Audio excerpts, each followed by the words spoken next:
So the next presentation is going to be on what I call the Fantastic Four.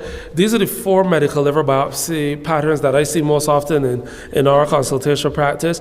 Our consultation practice sees a lot of medical livers. So to give you a perspective of how much this is, we do in our entire anatomic pathology practice 350 new consults a day. So that works out to be like 1,400 consults a week. That's what comes into our anatomic pathology practice. And we have, like everywhere else, probably like 15 subspecialties. We divide them up. But the biggest chunk of them are GI liver, like probably like most places. And about 40% of our consults are medical liver. So we see a lot of medical liver cases, but there are probably 4 patterns that come up over and over and over and over. These are the questions that people ask us over and over. And I picked these to share with you. I think the most crucial thing that I think intimidates people about liver biopsies is they wonder, with all these patterns, with all these cells, with all these differential diagnoses, how will I ever figure out that it is specifically non-alcoholic steatohepatitis and nothing else, as a for instance? Or how will I know that this specifically is methotrexate? And I think that approach lends itself to more intimidation. I think the crucial thing is to understand what are the patterns of injury in this liver biopsy.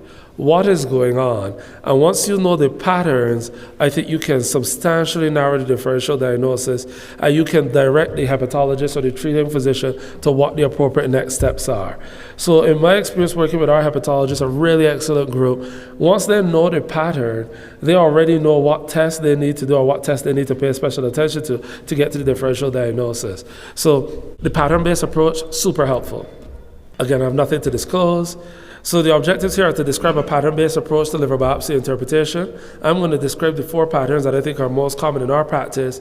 I think by the end of this, you'll be able to identify the biliary tract disease pattern of injury. This is one that I think can trip people up. Recognize venous outflow impairment pattern of injury. This is also one that can be tricky. And then discuss the differential diagnosis for each of these patterns. Of course, we're going to cover some others, but I want to call out your attention to biliary tract disease and venous outflow impairment, which can be more subtle. So a pattern of injury is a group or combination of recognizable findings that correspond to a differential diagnosis. So that's the way that I would define it. There's this combination of things that let you know, okay, this is pattern A or B. So an example of it will be fat, balloon hepatocytes, and acidophil bodies. That's a fatty liver pattern of injury right there.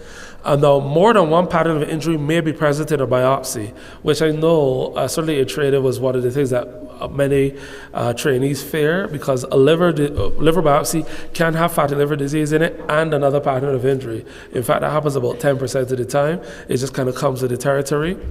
Now, there's no universal consensus on the definition for some of these patterns. So different pathologists will have different definitions, but I think that's okay. The crucial thing here is to understand the broad brushstrokes, and that's where I think the safety lies, rather than trying to hunt for specific trees. So you just need to figure out which forest you're in, and then you can work from there.